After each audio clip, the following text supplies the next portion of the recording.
Mix salt with detergent soap. And thank me. It's wonderful. For our tip today, we will put 500 milliliters of detergent in a container. After that, add 2 tablespoons of salt and mix. Detergent is an indispensable item for this tip, in addition to cleaning also. For all the aroma that will leave in all items that use the mixture. This is the best secret to shine pots and pans. Remembering that it is good to always mix as soon as you add a new ingredient. Then, we will also add 2 tablespoons of baking soda and stir. Again, if you prefer, you can even increase the amount of ingredients in this tip and store for future use. My friends always ask me the secret of this mixture. I do not spend more money on conventional products. Finally, we will put 500 milliliters of water.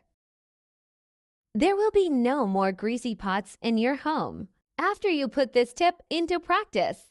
Now, when mixing one last time, we will have our tip ready for use.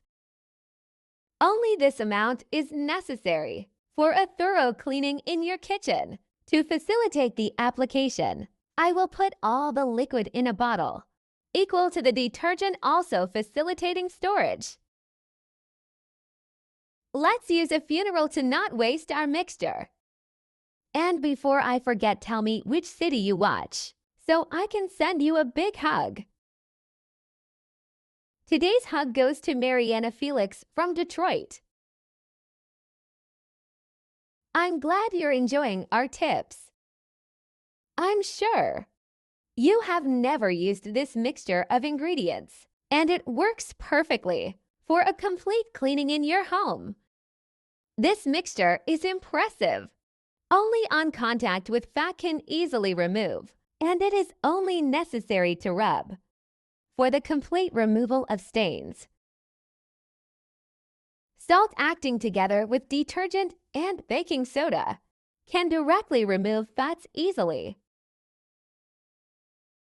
After rubbing, we already noticed the difference when we put our pan in running water. I'm sure you'll thank me for using this mixture. I appreciate you watching this video so far. I'll see you in the next video. Bye.